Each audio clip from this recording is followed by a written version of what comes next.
not live. Oh, I know. But I was going to see what it looked like. I wanted to see. We'd watch the battery die as the show goes on. It's gradually get dimmer and dimmer. And the crappy lampposts in here, like when I was at the other hotel, I could take the thing off, the shade off, but this one you can't. I don't know why, and you can't bend it. It's just, and the crappy lampposts in here, like when I was at the other hotel, I could take the thing off. Check 1, 2, 3. Shade off, but this one I hear myself really well. I don't know why, and you can't bend it. It's just all right. And I hate this crappy hotel. Your audio sounds great though. Well, that's awesome. They have about the friendliest front desk people I've ever met. But if I worked for another company and they said, we're going to put you up at the Rehoboth Beach, Fairmont, I'd say I quit right now. I hate this place with a passion.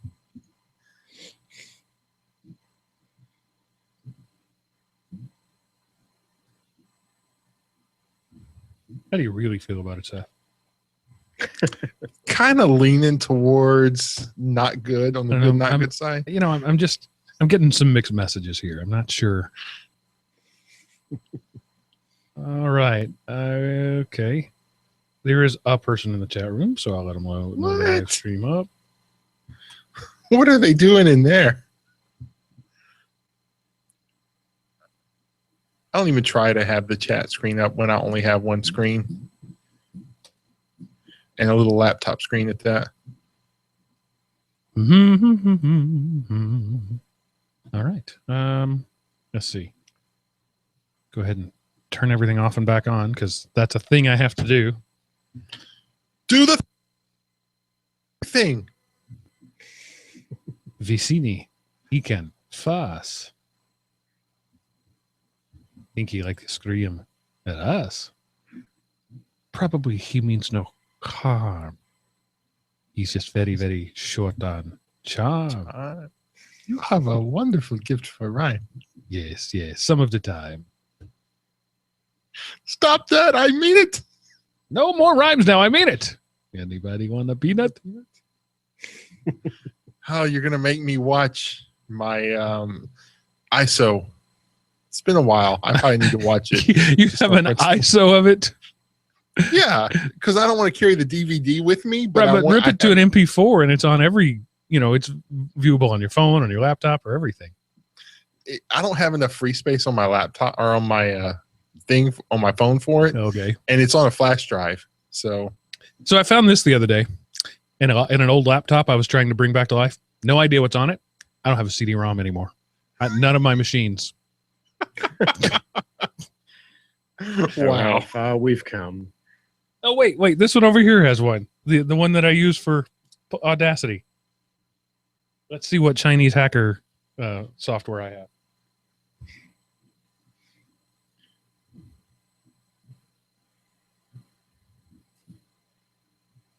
Never mind. The cables are surrounding it. I can't get the door open.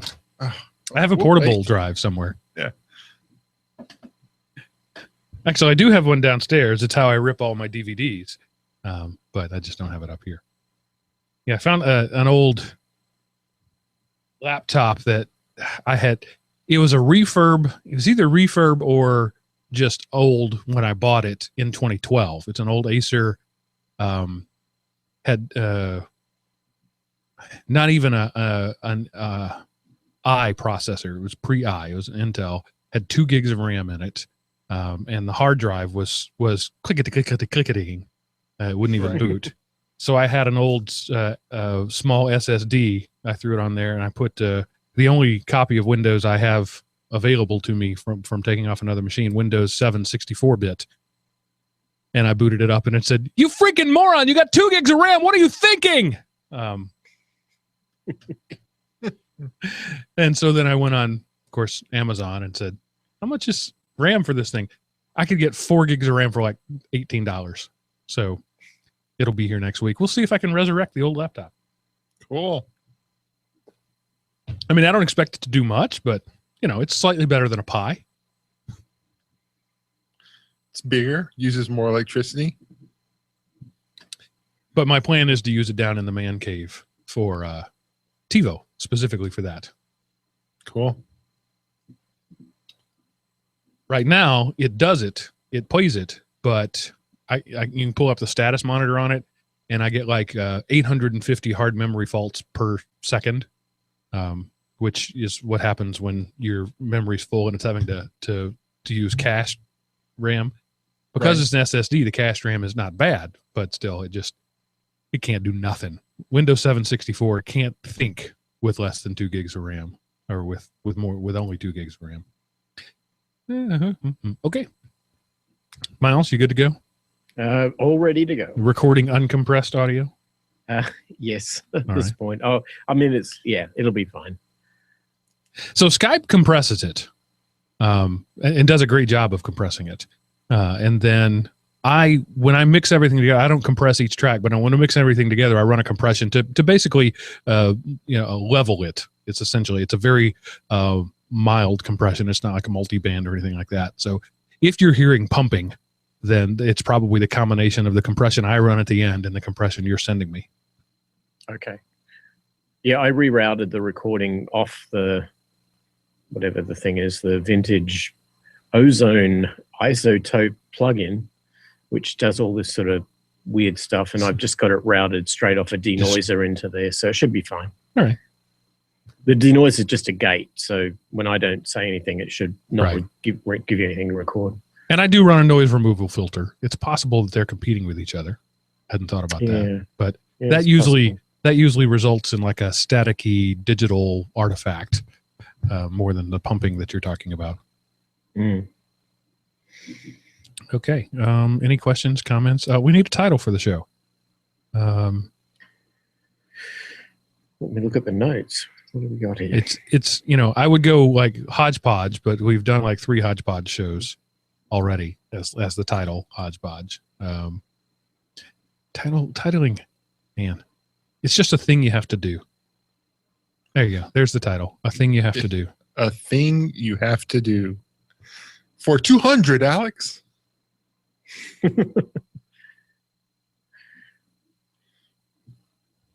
And I love, frankly, when the titles are complete non sequiturs, because then it makes people wonder, what does that mean? Doesn't mean anything. You got a bit of cord cutting stuff in there. Do you want to? Is that a theme, or is that? I don't know. Well, I'm forcing a theme on it. I'm going to. Hey, Miles, ask me how my cord cutting experiment is going. Now or in the show? Just right this moment. Oh, how is your cord cutting experience? Great. So I can say people have been asking me about my cord cutting. That's true. Oh, there was a news story I didn't put in here that would actually be perfect with cord cutting crap. Well, if you can still find it, go do so. Oh man, killing me. Yeah. You want me? I did my work in before, so I didn't have to work now. Okay, that's fine. That's fine. No, I will find it. Golly. Are you an iPhone guy, Miles? Me? Oh. No. I'm a total Android. All right. So you're just commenting sort of in the abstract about Apple. Oh, absolutely. Yeah. Okay.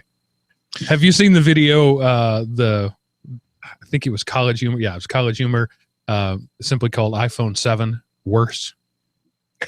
No. Yeah, it's fake Johnny Ives and fake Tim Cook saying most people like to when they do an update, they like to make things better. But at Apple, we think different. So we've made the new iPhone simply worse.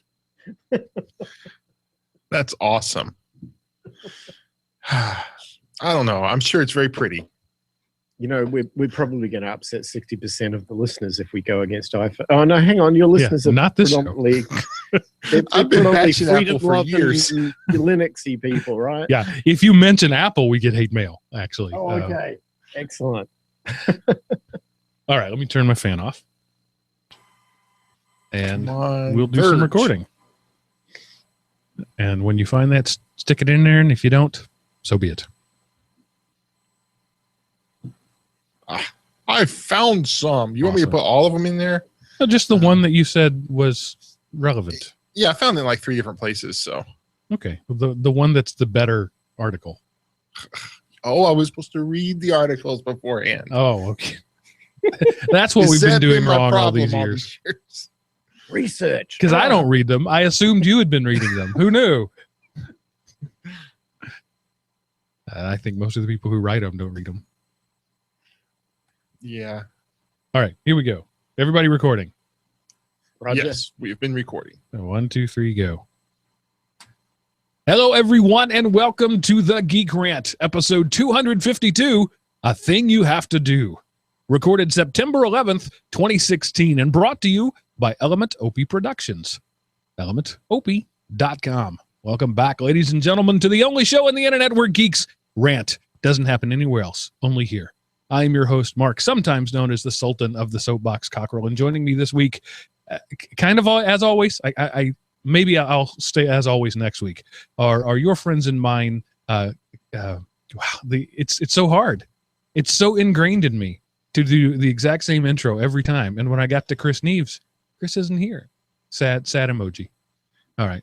Are your friends and mine, Seth the Gooey Kid Anderson and Miles, still working on it? Wakeham. Hey, guys. Hello. Hey, Mark, and welcome to the faithful Element Opiites who have survived the journey. Wow. I can't follow that. Yeah, hi. Somebody referred to you, Miles, as the coin master, the Bitcoin master, in an email I read recently. That is kind of cool, isn't it? Yeah, you actually had that in the listener feedback for today. Oh, is it today? Okay. Yes. There it is. Yeah, okay. That's why it sounded so familiar. I just read it today, or reread it today.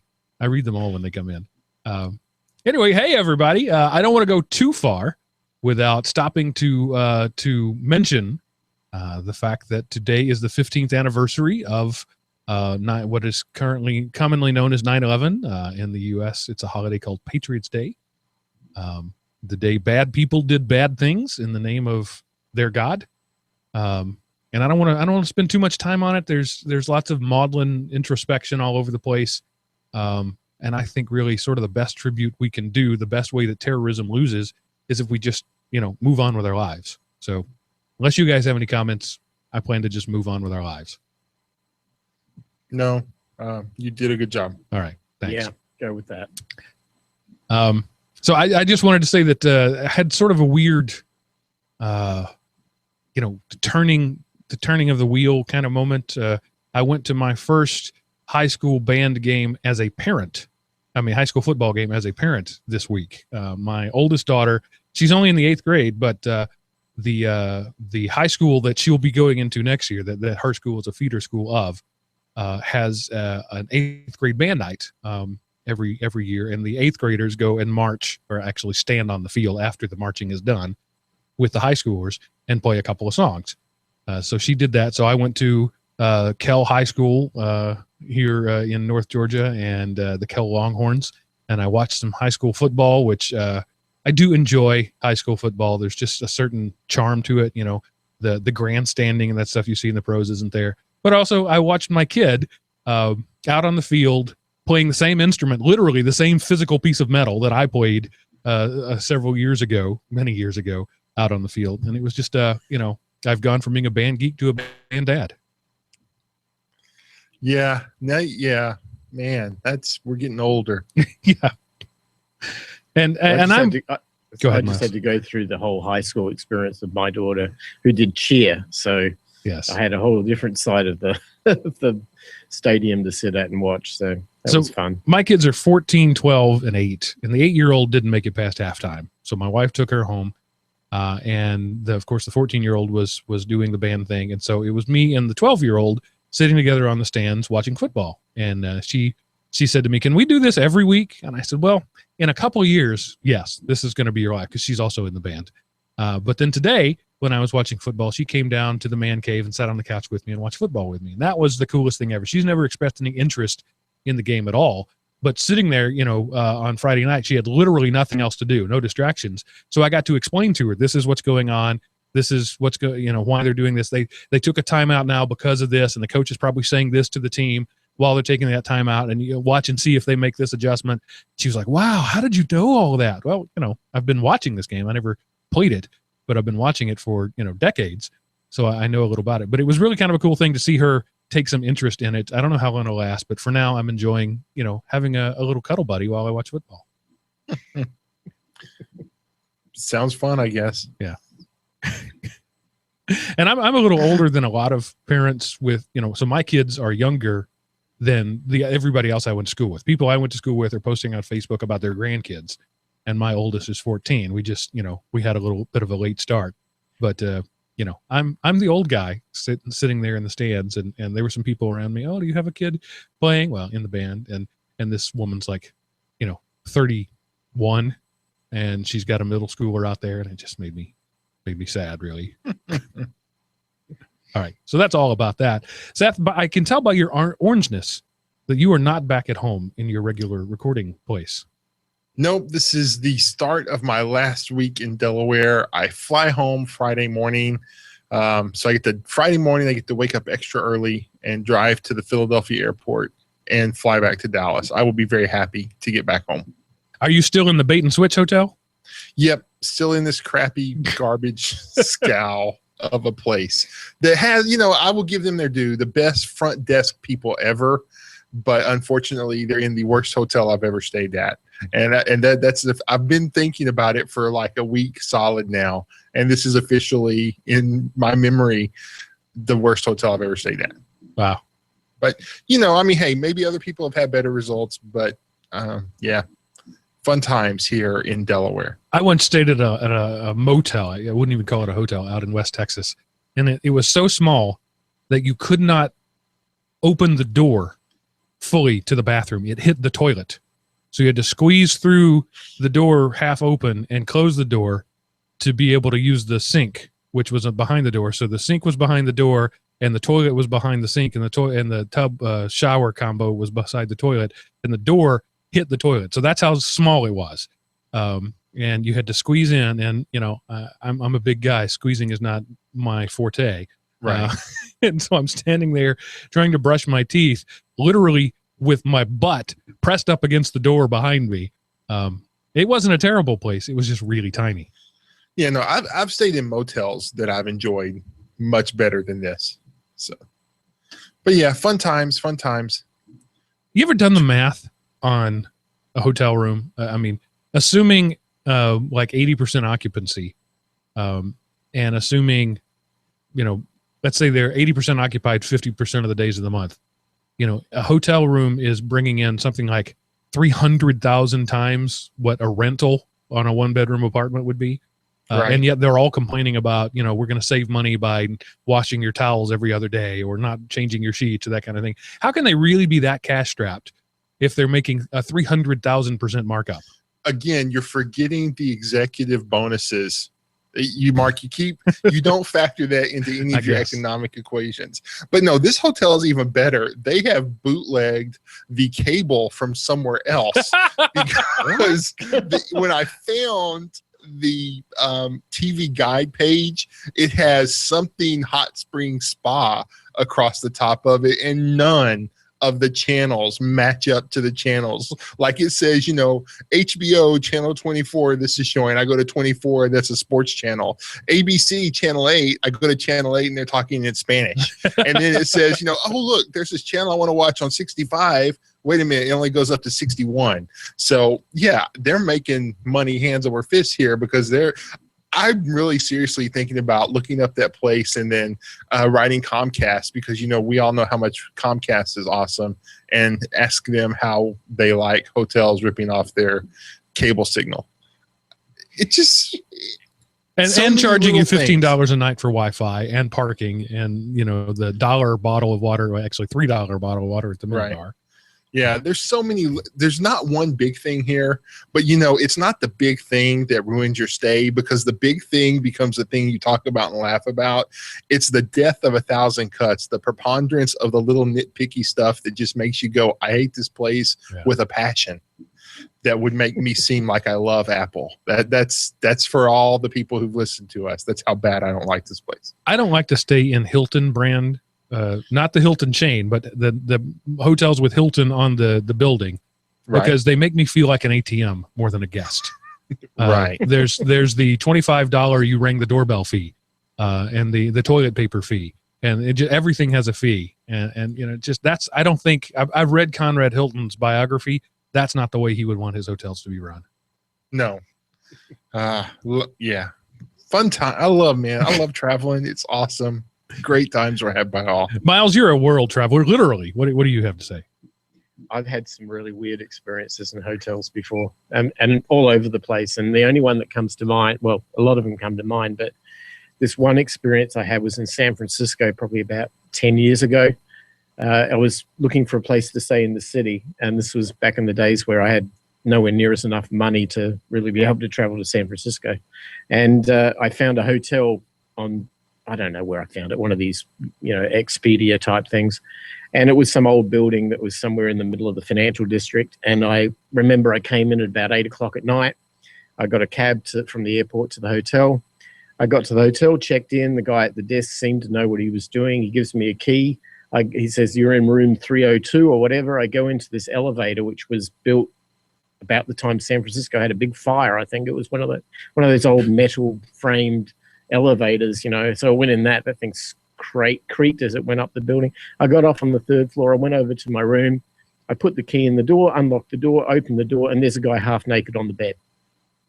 I swear to God, he's given me somebody else's room, and this guy is sitting there watching, I don't know what he's watching on TV, and in walks a stranger.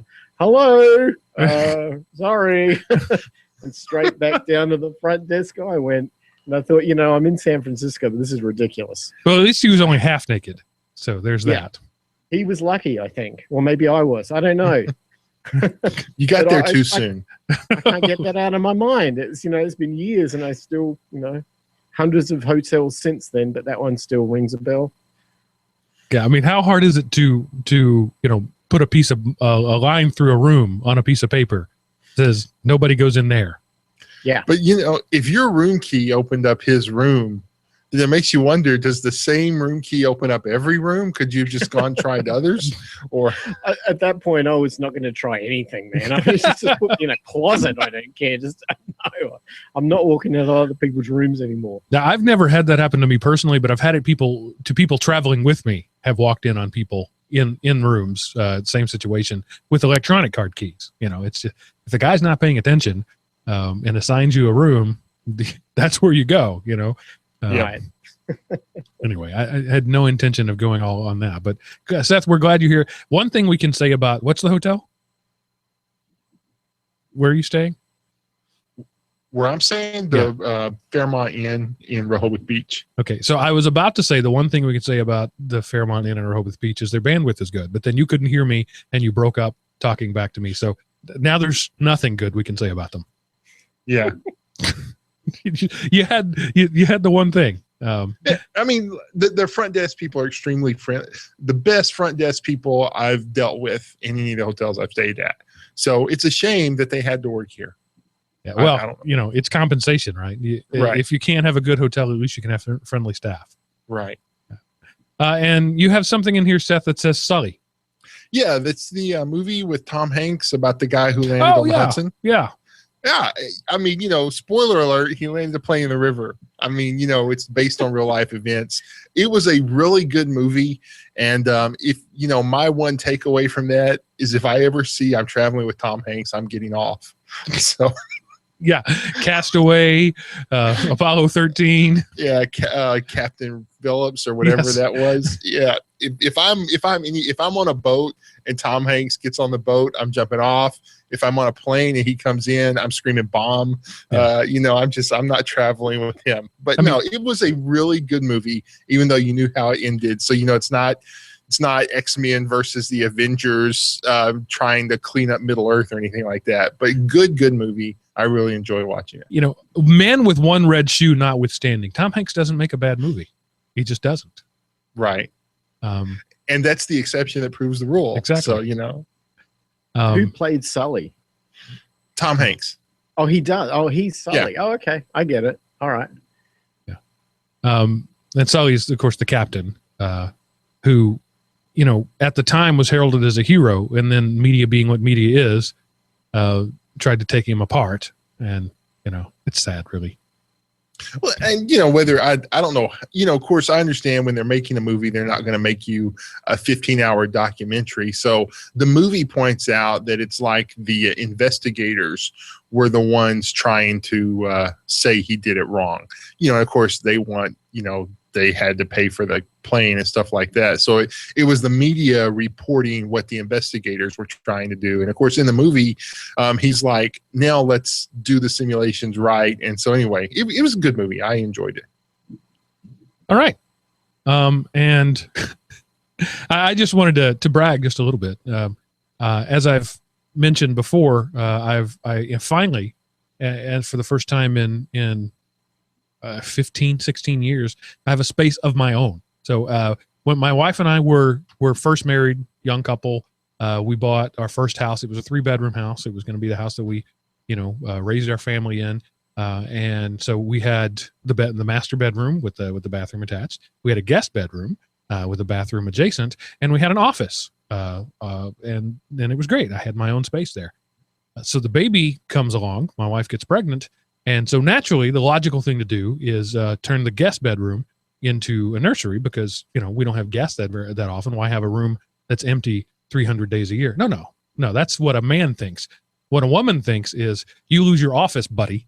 And so that's it. I lost my office. So then we had a master bedroom, a nursery, and a guest bedroom that went empty 320 days a year. So then we had another kid and it all went downhill from there. Sorry.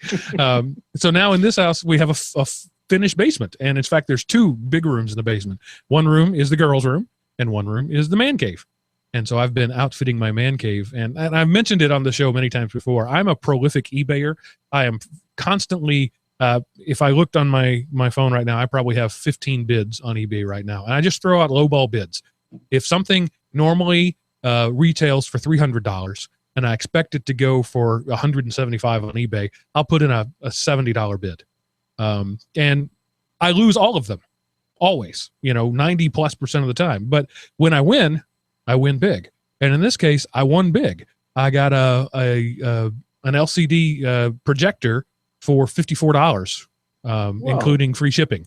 Now it's an older model. It doesn't have an HDMI port. It's got an old DVI port. It's 1024 by 768, so it can't fully do 720p. It has to interpolate a little bit. But I have a 94-inch image down in my man cave today. So I just got it set up earlier in the week, and I took the Roku down and hooked that all up.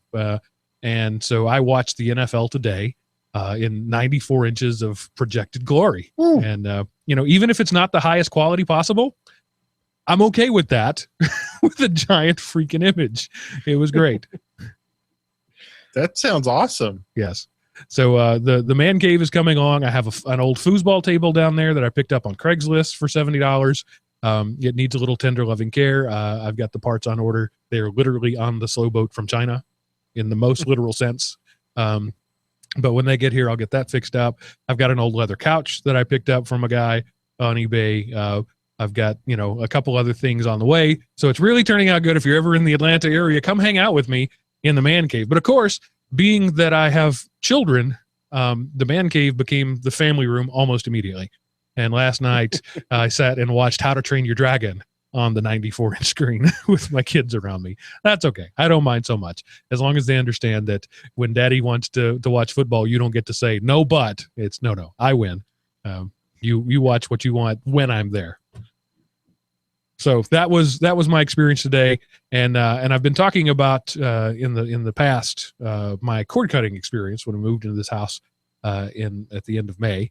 I decided not to bring my satellite dish with me, so we'll talk about that a little later on. But first, Miles wants to comment on the iPhone because he's apparently a huge iPhone lover. Yeah.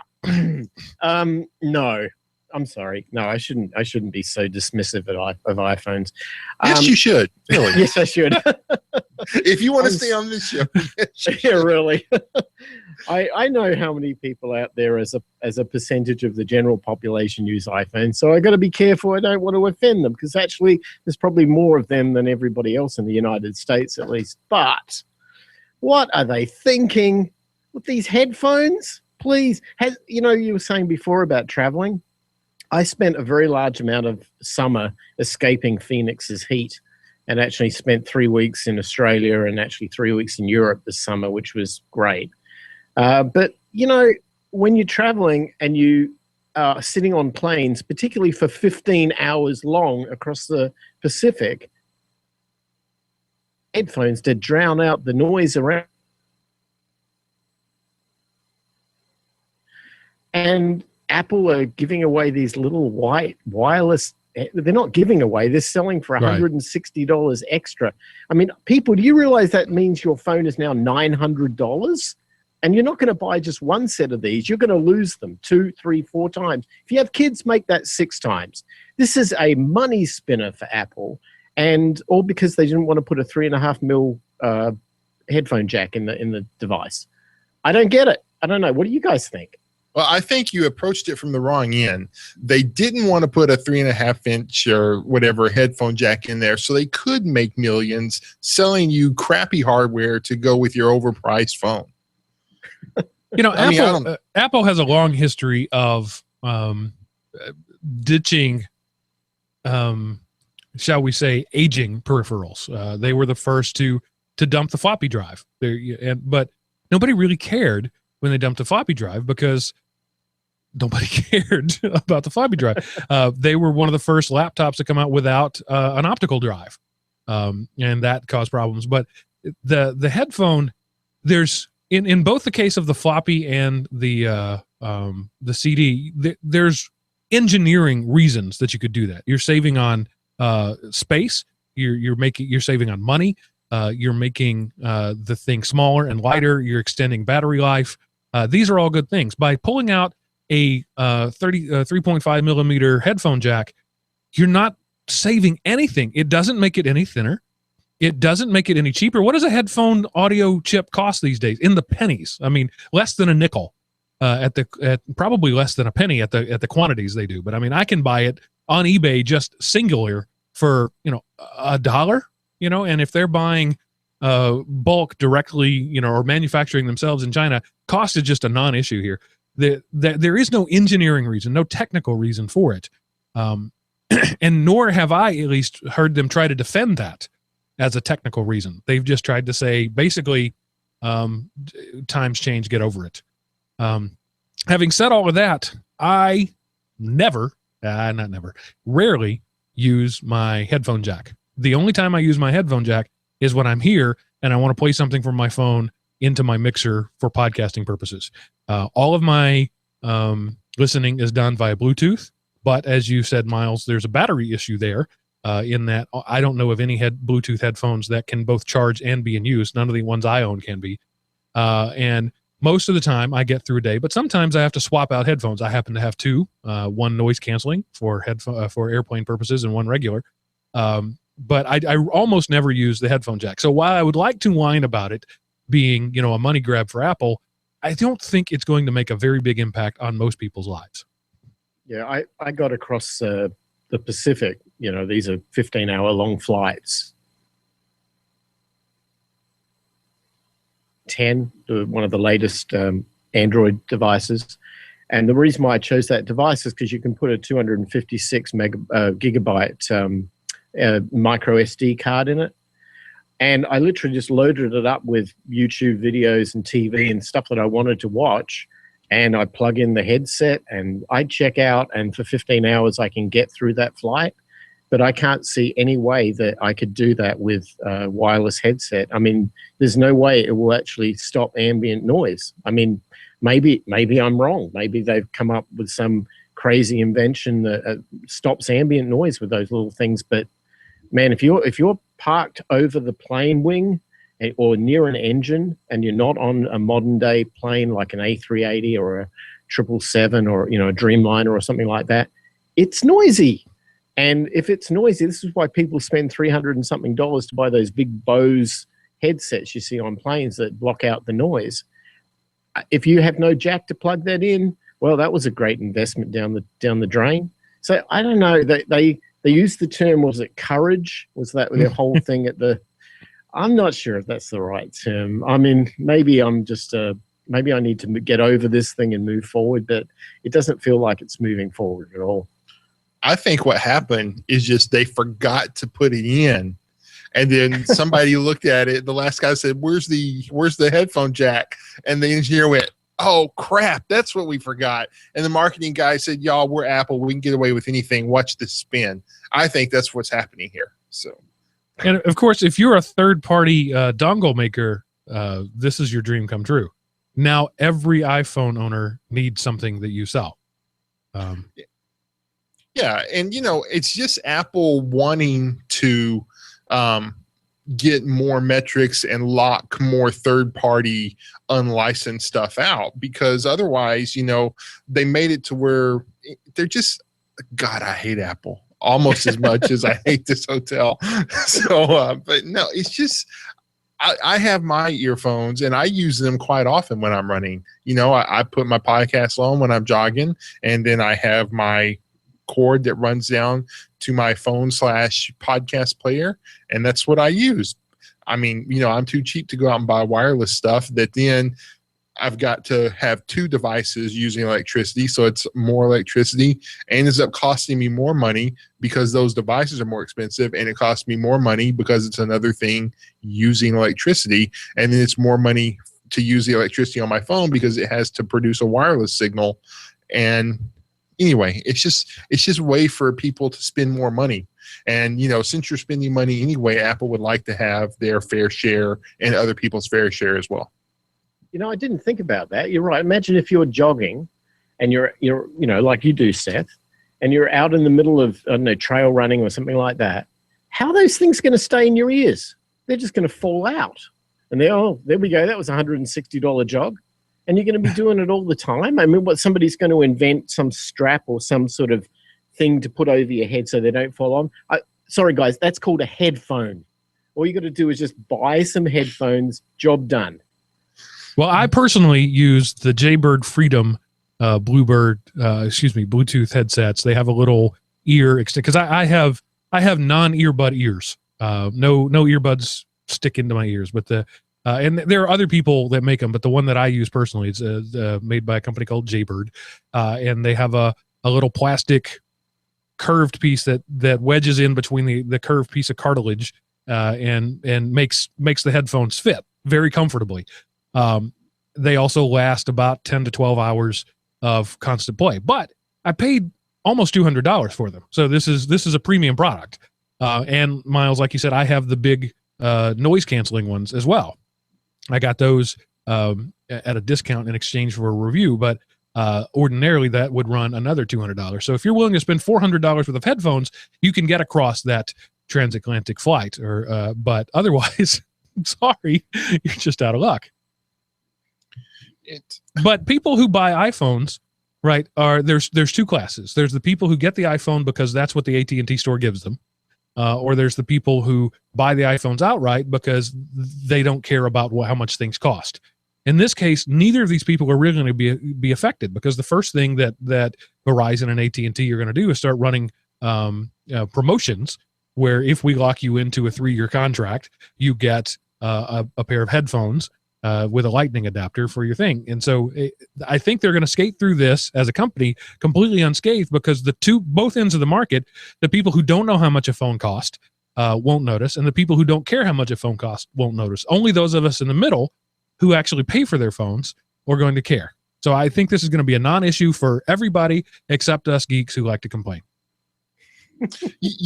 We should really come up with some way to move material over a flat surface. We really need to spend a lot of time in R&D to figure out how to do that, because nobody's ever done that before. I don't know. It's just absurd, the fact that there's no reason to change it. I mean, we're talking in circles now, but yeah. And of course, they're going to encourage, if only by way of advertisement, people to go buy and purchase the new Beats headphones that they also own. So that's just going to be a thing. Anyway, it's interesting that we have this much vehemence toward it, but I think the world at large, I think only tech geeks care. The world at large went, okay, I don't care. I have to spend more money now. But I think most people won't. Most people are going to buy to use the cheap earbuds that come with it, or they're going to use the Bluetooth adapter in their car, and it's just not going to be a thing. But again, you think the phone, it does cost more money, but because it's built into the base price that people are paying, it doesn't appear to cost more money. And the more money it costs for electricity to charge the two devices and the power output to send the wireless signal, those cost more money, but nobody cares because they don't see the money coming out of their pockets for that. They just notice, why is my electric bill a couple of bucks more expensive this month? No, why is my phone contract gone up by $1 or whatever? It's a couple of bucks a year, not a couple of bucks a month. I mean, you're way overestimating how much it costs to charge that tiny little battery in a headphone. Yeah, but okay. I mean, and most of us charge our phones off the electricity at work anyway. Yeah, that's I'll true. tell you what, I'll make a prediction. I believe the iPhone 7 will be the Windows 8 of phones. Ouch. Well, it's been a long time since Apple had any kind of market failure. And they're due, really. I don't know that this is it, but they're due for a significant market failure. And we'll just see what happens. It'll be, of course, everything will be blamed on the fact that Steve Jobs is gone, whether that has anything to do with it or not. Right. Okay, moving right along. Did we cover everything? Yeah, I think we did. All right. Let me read. That was our first rant of the night. Let me read a rant from Tim, who says he enjoys a bit of alchemy. Hey, guys, I was just writing to say that I got a real laugh while playing the Little Alchemy site that Seth recommended. Try combining rain and sun, then combine that product with itself. I got a real kick of it. As always, thanks for the great show. I must admit, I was a little disappointed that you didn't go with my suggested show title, Extemporaneous Discussion Lab, but after listening to an hour-long Dungeons & Dragons dissertation, which can only be described as the geekiest in all of geekdom, I concede that GeekRant is by far the more suitable title. Sorry to see Chris go and hope to hear him back from time to time. Also hope to see some more appearances from Miles, the master of the coin Wakeham, in the future. Keep up the great work, guys. Tim. Wow. That man has a way of using words that are beautiful. I love that sentence. I did get a Google Plus share mention, I think is what they call it on Google Plus, from a guy who says, I officially hate Mark and Seth because now me, my wife, and my child are all addicted to Little Alchemy. And I replied with, sorry, not sorry. Oh, yes.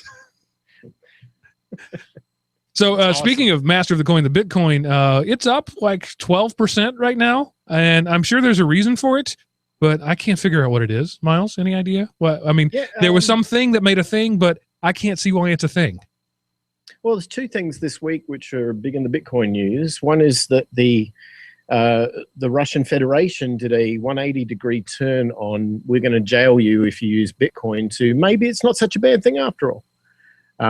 So we've got that looking, that's turned a lot of things around. But the one that I don't know if it got a great deal of press, but I was reading about this earlier today, and I'm going to probably mispronounce this bank's name because it's simple to read and more difficult to pronounce, but Santander, I think is the name, the way you pronounce it. Santander. Yeah. I've always thought of it that way. And then it's on the back of all the Ferrari Formula One cars that I watch. Well, the people I know who work there call it Santander. Oh, okay. We'll go with that. That'll work. Well, apparently they have published a document or a paper that basically says Bitcoin, yeah, we're going to deal with it. We're going to learn to live with it. We're going to embrace it. We're not going to try to kill it off. And this is a massive bank. I mean, massive. They were really focused around that in Brazil, but when Brazil's the 7th largest country in the world, it has some legs. But there was always this thing going on in the Bitcoin community where they equated Bitcoin and banking to the 5 stages of grief or something where and we're getting towards the end of acceptance now. And now we're seeing banks that have been trying to do their own blockchains, and they kind of see that it works fine for, interbank stuff, but for the average Joe, it's not relevant. And now all of a sudden, this is the first time I've heard a bank actually come forward and go, you know what, we need to learn to live with Bitcoin. So I don't know. This is all props for Bitcoin, and maybe this is the push that pushes us into the low 600s. Meanwhile, I have still bought Ethereum at market high and have lost money on it. And I'm not going to say I've given up hope, but I'm not super hopeful that it's going to go anywhere. I give it time. I mean, the problem with Ethereum right now is it's got two competing flavors. You've got Ethereum Classic, right, and the new Ether, standard, and the Ethereum community after they went through all of the recent ruckus of being hacked and the whole DAO thing. I don't think that they've really come to grips yet with moving forward with a new protocol. There's still the diehard old standard Ethereum protocol, and then there's the new people, and it just like it is in any of these sort of open source worlds, you get these split fiefdoms, and everyone's got to come together eventually and move forward, and that hasn't happened. So until that happens, Ethereum will sit static, and then all of a sudden it will shoot through the roof. One will hope. I think there needs to be, in just arbitrarily in my feeble mind, I think that 3 digital Bitcoin, digital currencies is about right. 3 global, strong digital currencies. If there's just one, then that leads to instability. If there's 2, then that could be gamed. But with 3 that are solid and standard across the world, I think that would be the thing that introduces Bitcoin as a real currency. What do you think about that? I agree. I think Bitcoin is, for me, the way I look at it, is Bitcoin is for money, it's transfer of value. And I see Ethereum as transfer of stated fact or contract. So you would use something like Ethereum as a perfect protocol for things like a marriage license or a title on a motor vehicle or escrow on a house or something like that. It worked really, really well for that sort of, proof of, proof of state, I think that's what they call it. But in Bitcoin's world, it's all about value transfer. And if we can just keep those two in their own little corners, and they will work together very happily. It's just when one tries to be the other, I think we run into some trouble. We'll see what happens. It's in this world of newness, we live in a time where there are new things happening all the time, but most of the new things are iterative.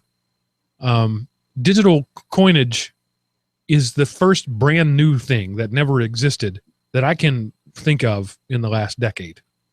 It's not an advancement. It's not, we figured out how to do some slow thing fast.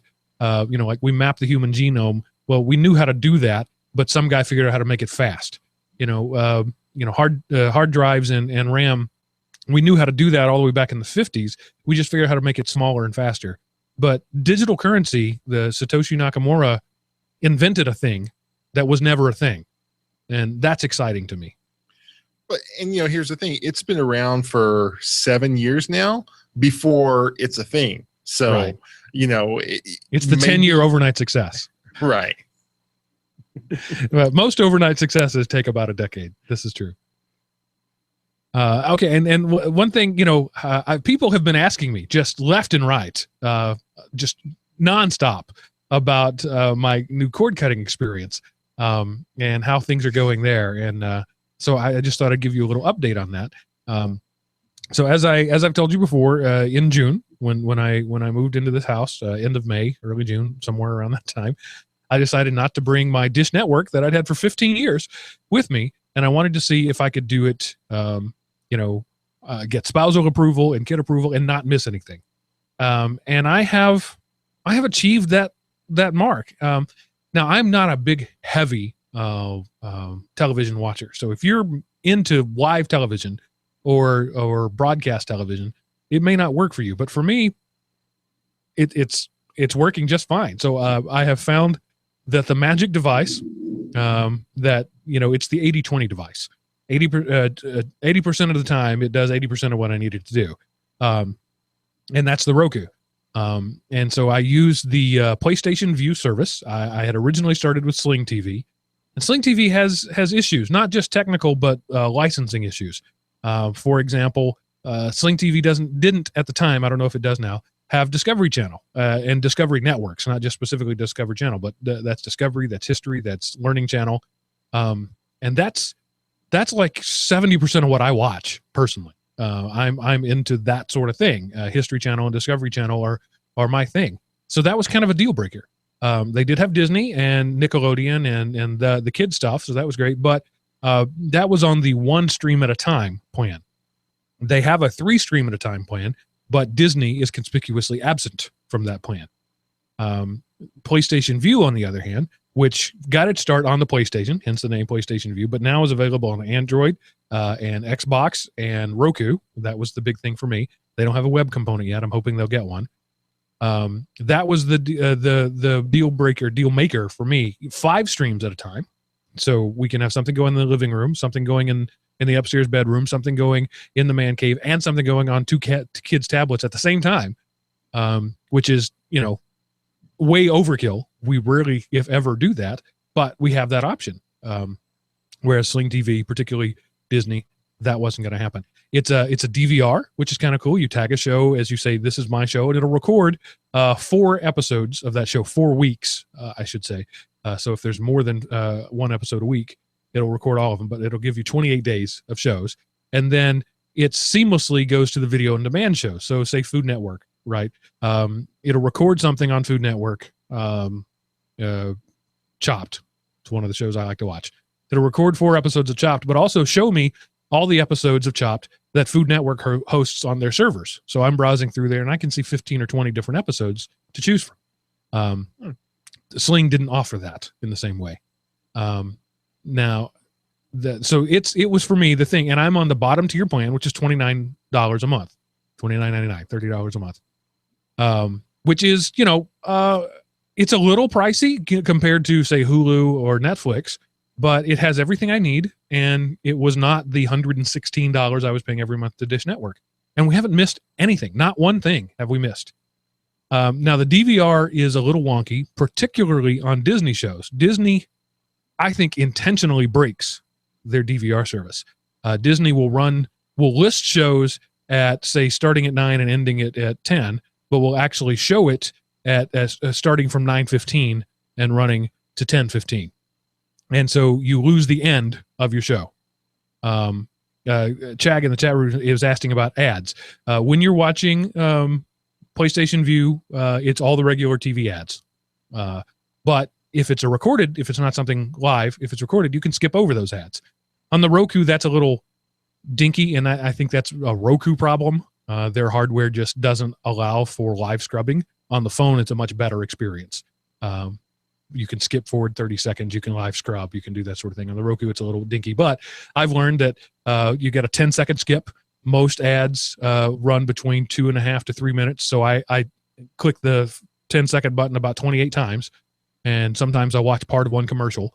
But that's a little annoying.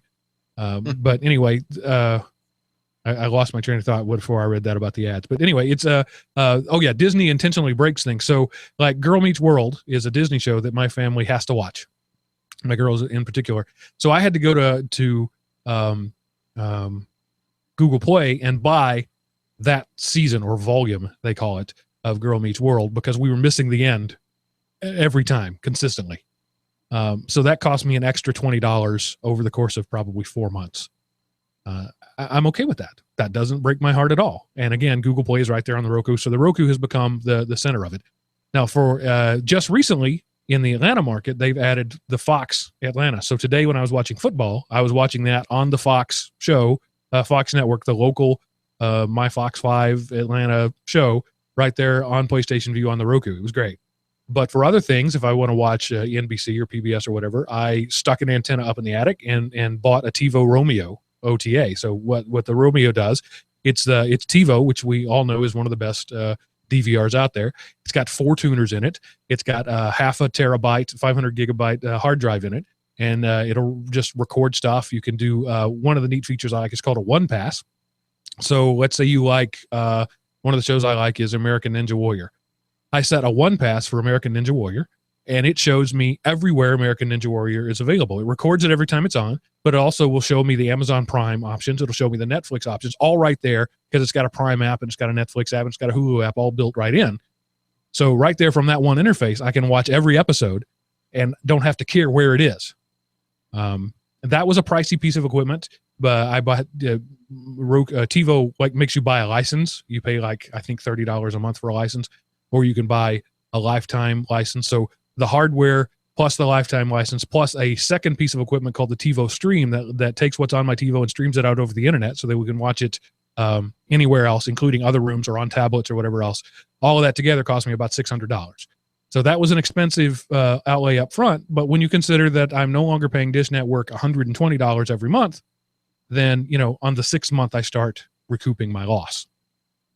So that is working for me. So downstairs, for example, in the man cave, when I want to watch something that is local television, I can't do it on the Roku because there's not a TiVo app on the Roku, but I've got an old laptop down there that I plug into my projector, and I pull up the online.tivo.com, and because I bought the $100 TiVo Stream device, I can pull anything out of the air and watch it over on a laptop or on my phone. I can Chromecast it. Actually, that only works off of an iPad. It doesn't work on Android. So all of these things together, I'm not missing anything. I'm not paying a lot less because I had to bump up my internet to pay for all that. Now everything's coming over the internet. So I had to bump up my speed there. So I'm not really saving money, but what I'm getting, I'm not paying for a bunch of stuff I don't want. And I'm getting to watch whatever I want pretty much wherever I want it. And that's what I was going for.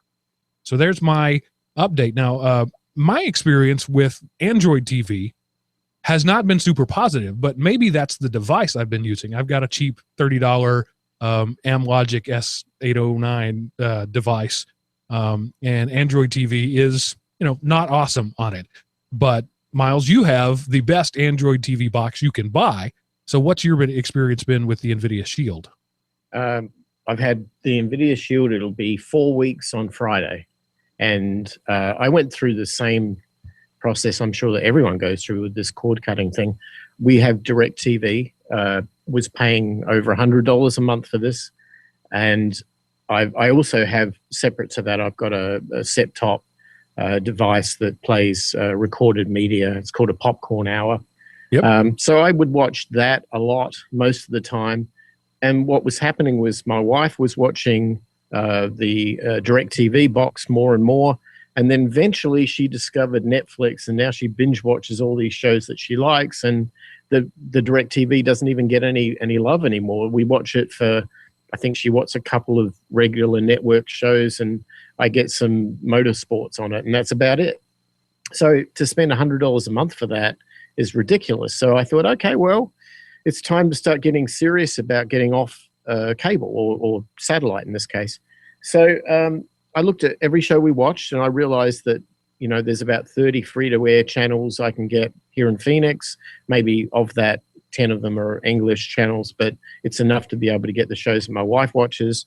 I can get my motorsport feeds from various places around the place, some dubious, some not so. So I can, I'm fine there.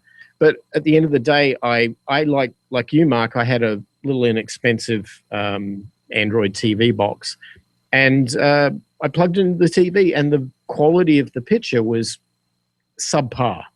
It certainly wasn't really good for 1080, and it really didn't have the resolution and the gamma controls and the bright and dark variants that you would want to be able to take advantage of what we've been used to. And I knew that if we were to cut over to something like that, my wife I'd never hear the end of it. It wasn't going to be anywhere near as good as a satellite.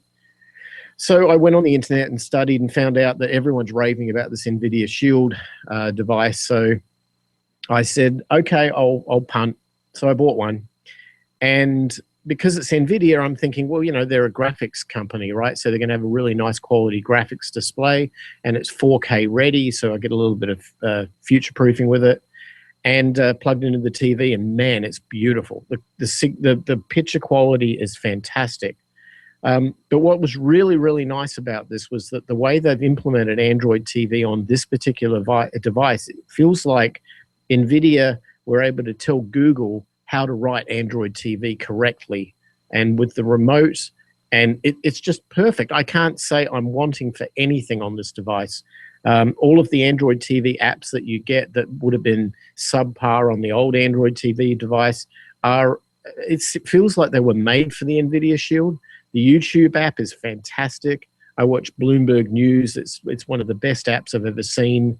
You've got all of the regular Fox, NBC, HGTV, all of the various different apps that are specific to that all work great. And then I installed Kodi on it. And of course, with Kodi, I can replace the need for having the popcorn hour, because it will go straight to my NAS so I can watch on my recorded shows. And then you can start installing all these add-ons to Kodi and grab content from all over the place. And I'm literally down to the point where the only thing I cannot get is IndyCar races. And it happens to be the last race of the season next week. So I literally have about 7 or 8 months to go and solve that problem. I really can't justify spending another $1 with DirecTV. And then one of the shows that I like to listen to, the Cord Killers show with two guys whose names just left out of my head, Brian Brushwood and worked with Leo for a while, then got fired. Anyway, Brian, wow, this is scintillating podcast listening to me trying to come up with a name, but it's bothering me. I'm stuck. I can't get around it. Patrick Norton? No, that's not it. The people are yelling at their podcast players right now. Some are saying, move on, it doesn't matter. And others are shouting the name at me. Tom Merritt. There it is. I heard you, Tom Merritt. Anyway, they do a show, and they propose what they call the chicken challenge. Call up your provider and say, I'm quitting unless you cut my bill by 50%. And see what happens. Of course, you got to be willing to quit when you do that. But often people will find that they'll get that. Like Comcast is famous for saying, if you don't leave our TV service, we'll cut your internet service by $50 a month. So essentially the TV becomes a free add-on. You're paying the same amount as you used to pay for TV and cable, just for cable or something like that. So try that. I tried it with Dish and they said, sorry for your luck. Bye. It didn't work with them, but that's okay. I was willing to go. So that might be something you want to try, Miles. But frankly, I just didn't want to. One of the things that I discovered, my first HD experience was Dish Network. I've had Dish Network since 1998. That's how long I had Dish Network. When I first took up Dish Network, it was to a 21-inch tube style TV. So I got a flat screen TV and HD all through Dish Network. What I didn't know was I have never seen HD. Coming over a satellite, it's so compressed and so artifact riddled that it doesn't really even deserve to be called HD. I just didn't know that.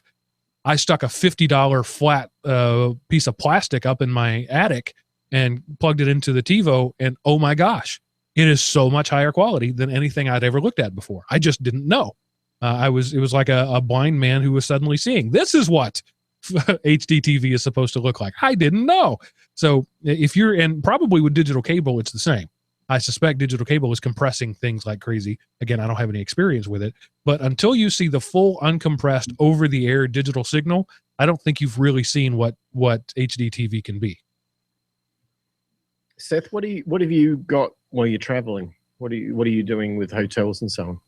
Well, I'm watching the pirated cable off of the crappy TV in the room. But no, I'm rereading my Honor Harrington books. So I'm up to like I think this is book 8 now, because this is my 3rd week here.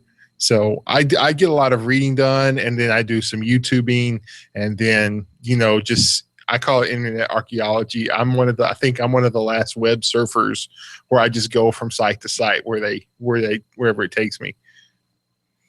Well, let me give you a tip about traveling with the Roku. And I've mentioned it before, but I'll do it again. If you've got a rooted phone or a Linux laptop, when you go to hook up your Roku to a hotel Wi-Fi, you have to do the sign in, the yes, I agree thing. And Roku doesn't have any way to do that. So what you do is you change the MAC address of your rooted Android phone or your Linux laptop to the MAC address of the Roku, sign in, do the yes, I agree thing, then change your MAC address back, plug the Roku in, and it thinks you've already authenticated. You have to do that once a day, every 24 hours, but that works because otherwise most hotels won't let you hook up your Roku to their Wi-Fi service. So just a little life hack for you there. Yeah, no, I mean, I have Amazon Prime and Netflix if I wanted to watch them on either my laptop or my tablet. I just like, honestly, I just don't care. And so consequently, when I'm at home, I don't spend as much time on the TV because it's just like, I don't care. I'll read a book because that's more exciting for me than watching most of the garbage on TV. Rick in the chat room says you could also bring a small travel router, hook it up to your TV, and make your own wireless. That works too. Yeah, I can do that. And of course, Chag, being a true geek, says you could write a cron job that rewrites the MAC address daily so that you don't have to authenticate every day. So is that a GUI app there, Chad? I don't understand what you're talking about. The GUI kid didn't understand that. Yeah, Chris might could have wrote a cron job. Me, I mean, if I had to, I could bust out the coding and figure it out. But yeah, my problem is I just don't care that much. Yeah. Now, Miles, you have the current NVIDIA Shield, which is now extinct. They are no longer selling it. Presumably, there's an NVIDIA Shield 2 on the market. There have been some FCC filings, but nobody's actually, they haven't announced it yet, but they have announced that they're no longer selling the original NVIDIA Shield. Now, that answers a question. My daughter just moved into a college apartment with, there's four residents in the one apartment. She went back to college this year, and in her room there's a cable connection which I put a TV on, and one day it was working. The next day we get this message showing that the cable company, are no longer providing digital TV to her room. So I thought, well, maybe I'll just get one of these NVIDIA Shields. They work great for me. I went to buy one the other day. Yeah, not selling them, out of stock. So that's what's going on, is it? Yeah, that's the scuttlebutt, is that they're getting ready to introduce the version 2. But all that we officially know is that you can no longer buy the version 1.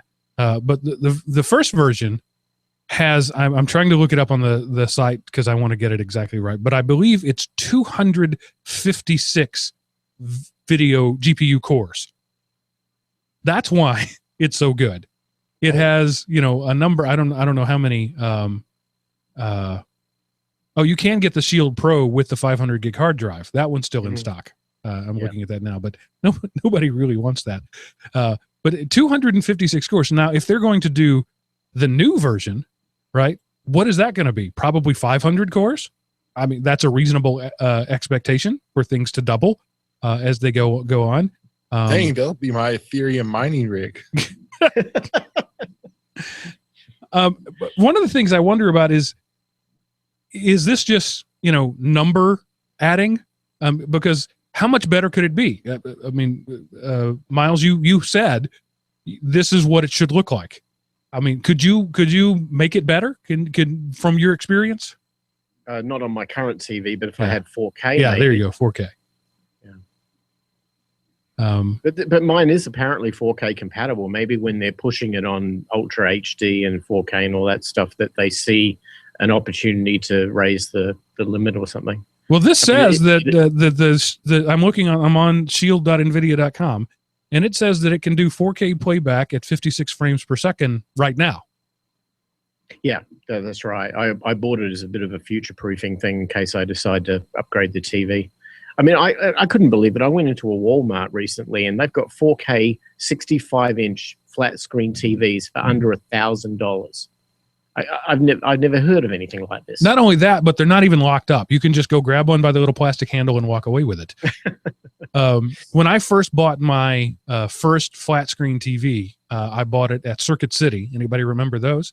I think I paid $2,000 for it. It was a 32-inch, and it was locked up in a cage, and I had to literally have an armed escort take me out to the car. One of their security guards carried me up, walked with they didn't let me have it. So the employee got it out of the cage. The employee carried it up to the cash register. I paid for it. Then the employee and the security guard carried it out to my car. Now, you want an 85-inch 4K? Yeah, they're over there in the corner. Help yourself. How things have changed. Yeah, we leave those outside. Just pick one up and scan it. Yes, they're next to the ice and the Blue Rhino propane. It's ridiculous. And I, as I recall, I bought the replacement warranty. I had young kids. This was an expensive device, and I think I paid like $750 for the warranty. So you add all that together, it was nearly $3,000 for this Polaroid. Who even knew they make them now? But it's still sitting 15 years later up in my, just right here a few feet away from me in the bedroom, and it still works as well as it ever did. I don't understand people. I'm not one of those guys who has to buy new every time. Like I just said, this projector I bought, I think they stopped manufacturing it in 2013. So it's minimum 3 years old, probably more like 5 or 6. That's fine with me. The TV in the bedroom, like I said, is 15 years old. I'm not one of those guys who runs out and buys a new thing every time. And maybe I'm what's wrong with the world, but it seems like people do that people have just a stack of old TVs. I'm interested, listening audience. Do you replace your TVs every couple of years? Miles, what about you? No, my TV I had before the one that I bought recently lasted me 12 years and then died. So I had no choice. And then I bought a Samsung Smart TV 2 or 3, 4 years ago, something like that. And I'm happy with it. It's fine. It does its job, and I don't intend on replacing it. I mean, I see the new devices. I go to CES every year. I see all the new devices that they're pushing, and there's a lot of, you go into those showroomy environments, and there's all this wow stuff they put on the screen. But look, at the end of the day, if I'm going to get content that comes over some sort of internet pipe and they drop the resolution down, or they, compress it or whatever, I'm probably never going to see the advantage of that new TV. So I'm going to just let it seed for a while and let the technology catch up a bit. Yeah. And Seth, I know the answer, but I'll ask it anyway. Do you replace your electronics frequently? No. But consequently, even though I'm a cheap person, when I go to replace them, I don't go for the cheap model because I've skipped so many. I like throw them a bone and buy, mid or better range stuff. But no, I have it's either a 19 or a 21-inch LCD that I don't know what to do. I tried to give it away to some friends, and whenever they found out how big it was, they're like, no, I don't want that. I am right now doing the show on 2 24-inch LCDs. And you're trying to get rid of a 19. Now, there's homeless guys would spit in your face if you tried to give them that. I know. Isn't that so stupid? When I was a kid, my parents had in the front room a 13-inch black and white TV.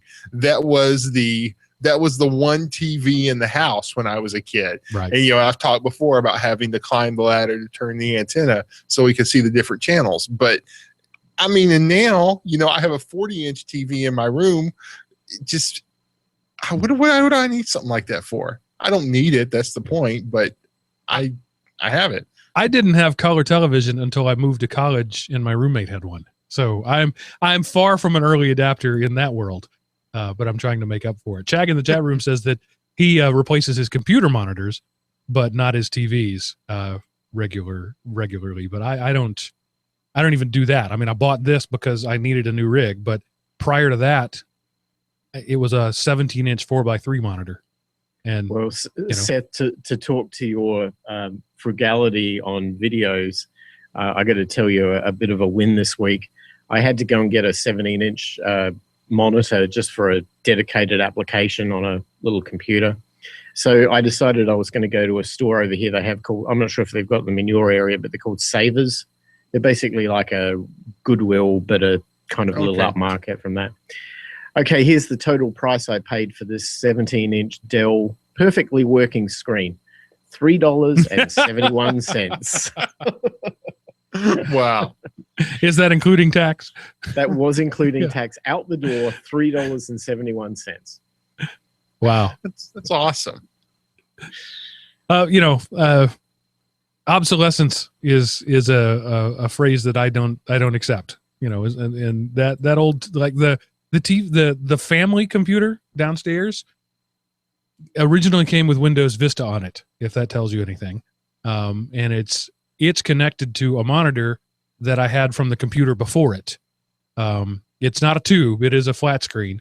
But it still computes. It's still fine. It's basically a giant Chromebook. Essentially, it's the same basic specs as a Chromebook, but it burns 250 watts while it's running, and regularly overheats. I can't bring myself to go buy another one for something that is so used so rarely, because we have other laptops in the house and Right. and everybody has a tablet.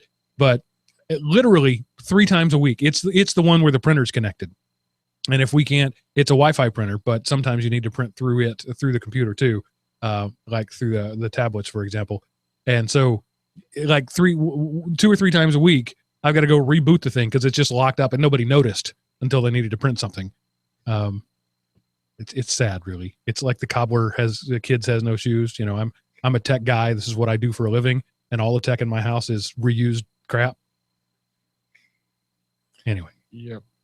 So let's do a little bit of news. And the first thing that Seth has in the news article is that FCC is sort of doing a backtrack on the whole cable card thing, and instead saying we're going to make you do apps for stuff. Yeah, you know, because the cable companies were griping and complaining about this, and so the FCC said, "Fine, we'll make you do apps," and then the cable companies griped and complained about that. Basically, they just don't want anybody telling them what to do, and they don't want anybody busting up their monopolies. But their plan is that to make the cable companies provide apps and to make their content searchable by third parties, and that it has to work on any device once there was 5 million of them shipped in the previous year. So, you know, it's one of those things. I think it's a halfway step, but I think this is a good halfway step, because since the government created the problem of cable monopolies, cable companies are a government created monopoly. They need to do something to check their power. And this is maybe the minimum or halfway to the minimum amount they should do. So. And so basically what this says is, if you're a Comcast subscriber, if you pay Comcast money, you should have the right to download a Comcast app on anything you choose, and you not have to have the Comcast hardware. That's all this says. And actually the filing says it's okay if you charge people per app, as they do now. You might pay $5 for the extra cable box up in the room. They're okay with that. Although that $5 is a cable box rental. So I'm not sure actually how that works. But the point is, the FCC is just trying to level the playing field and say that you don't get to own the content and the delivery network and the hardware. You got to meet us in the middle somewhere. And of course, cable companies whine every time something comes up and say, "No, this is killing our business." Well, that's kind of the point, cable companies. Your business is that you own the content, you own the delivery mechanism, you own the hardware, you own the rights, you own the actors' contracts, and you own the studios. Yeah, we kind of want to break into your business. That's the whole point here. But you know, frankly, I don't think any of this is going to happen. The FCC doesn't really have the power to do what they're trying to do. They can only make recommendations and hope people follow them, but they don't have any enforcing teeth to it. So I really think this is going to be kerfuffle and argument, and then Comcast and the others like them are going to say, "Well, we don't have to do what the FCC says in this case." I don't disagree with you, but you know, like I say, to me, this is a good first step. So if you'll remember, this time, I think last year, maybe 2 years ago, the Supreme Court shot down something and went to the FCC and said, "You don't have the ability to do this, but you do have the ability to reclassify cable companies as common carriers. Once you reclassify them, then you have some teeth." So that was a big thing, and it didn't happen. Palms were greased, money was given, and cable companies were not classified as common carriers. So the FCC essentially has no authority over them. They have authority over things that are broadcast over the air, but not things that are completely sealed. That's why, you know, you can see boobs on HBO and nobody cares, because HBO at no point goes over the air. But if you're NBC and you broadcast over the air, and most cable stuff, if you have cable in your home, the odds are you're looking at an antenna. It's a big antenna somewhere in a metro area that is then connected to a cable and running to your house, but you're still watching over the air television. Most people don't realize that, but you're still watching over the air television. And that's why the FCC has any teeth in this at all. But if you then take the app thing that kind of even takes the teeth, what little bit of teeth the FCC does have, takes it away if it's completely over the internet. So I'm not a big government interventionist here, and I'm not sure that this is a good idea any way around. I think we're already seeing the market winning in that things like Sling TV and PlayStation View exist, and the fact that the Food Network has an app, and that Discovery has an app, and that Bloomberg Television has an app. I think the market is already winning, and government the best they could do is mess things up. Miles, what do you think about that? Yeah, I don't know. The thing is that they're treating broadcast media based on the technology of low range RF and or cable, and it was a big stretch for them to even think in terms of satellite. But the FCC, as a communication commission, its domain is continental United States. The fact now is that if you look in terms of a cord cutter's experience, we're watching apps from Sky News in the UK, or RT, or Al Jazeera, or all these other international providers who don't fall under the same control that the FCC has, and yet their apps will sit alongside NBC's and Fox and everybody else. So I'm not sure whether if the FCC can demand an app, whether what they're really doing is they're saying we're going to force all of the broadcast media companies to actually compete alongside the non-US providers, and I'm not sure if that's going to end up meaning that we have an open playing field, if that makes sense. And in a related news article that you've put here in the notes, there is significant discussion about the United Nations taking over the running of ICANN. ICANN being the entity that controls IP addresses and DNS is the simplest way to put it. When you register a domain name, you may pay for it through GoDaddy or somebody else. GoDaddy's the only one I can think of right now. But you're actually buying it from ICANN, who is then selling it to this other company, and that has been owned by the U.S. For example, the root DNS servers are in the U.S. simply because we invented the technology. Sorry to be chauvinist, but that's the way it is. We invented it, so it lives here, and so there's a resolution, I guess is the right word for it. I'm not sure. There's talk of the UN taking over the Internet Corporation for Assigned Names and Numbers and running it as an international entity. I don't know that I have a strong opinion about this either way, but it is the de-Americanizing of the internet. Seth, what are your thoughts? Well, the U.S. is turning it over. That part's already been decided, and the official turnover date's coming. The part that this story is bringing out is that the UN could then step in and take control over that organization, and that's the part that, I don't know. I mean, this isn't political rant, but I don't have a lot of respect for the UN's ability to not screw up stuff. So, yeah, and this website has videos. One of the concerns is that the UN is comprised of not entirely democratic organizations. And so at this point, you're letting a dictatorial or repressive regime have say and potential control over the way Americans access the internet. And so, American chauvinists are crying foul at that. I would go the other way, is to say that, Americans have had control over it for longer than they should. And I think it's appropriate that an international body control it. But at the same time, there's very little control. It's really administration, not so much control. Miles, what are your thoughts? No, I agree. It's having lived half of my life overseas outside of the US, it's easy to be outside of the US and then moan and groan about US interventionism in, sovereign business of other countries and so on. Yeah, I get that. But at the same time, I also think in terms of who would you want as world police? The US is actually a pretty good ally out there in terms of that market. And for me, I'm all for it. And when it comes to the internet, I mean, we all know what the internet's effect has been on certain areas of the country with things like the Arab Spring and censorship and all of those things. And the US has brought a sense of freedom to the internet, which, okay, look, it's not perfect, but I tell you what, it's a lot better than the Great Firewall of China.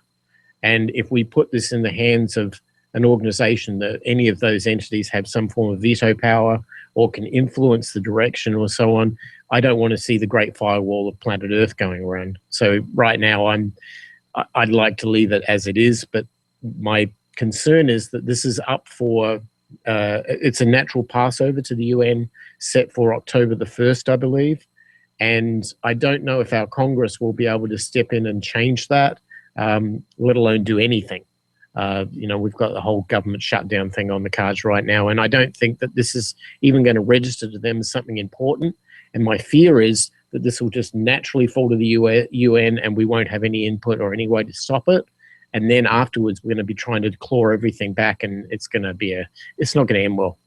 A couple of Republican congressmen, Senator Ted Cruz of Texas and Representative Sean Duffy of Wisconsin, have introduced the Protecting Internet Freedom Act, PIFA, which would prevent the ICANN transfer without congressional approval.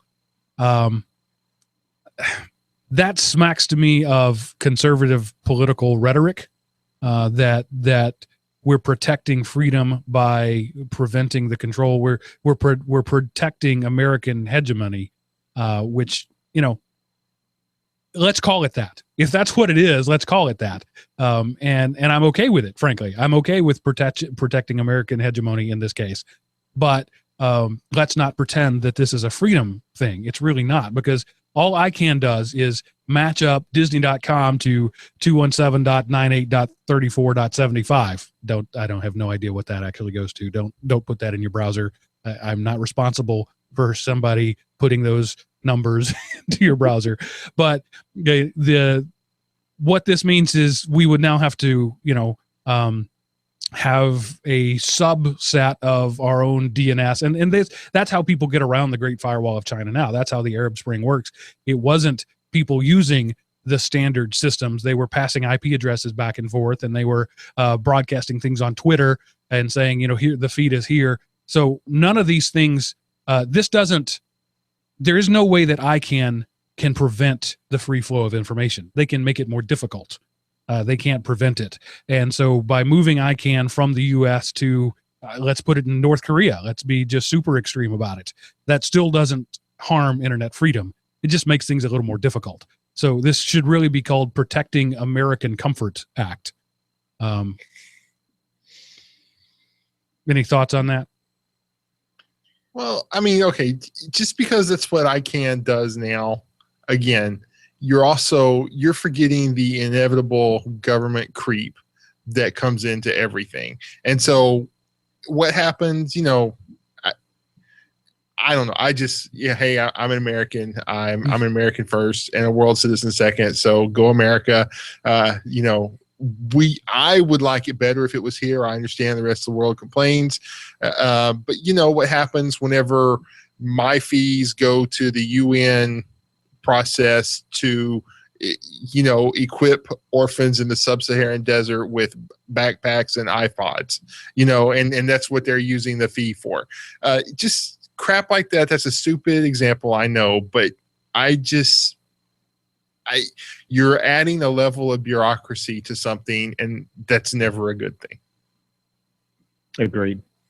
So, the answer here is clearly elect more bureaucratic, non-technical people to form a subcommittee about how to do this. There's no way to mix politics and technology. It just doesn't work. Geeks are not political, and politicians aren't geeky. Those are both overstatements. Those are both false, but they're also both true. Right.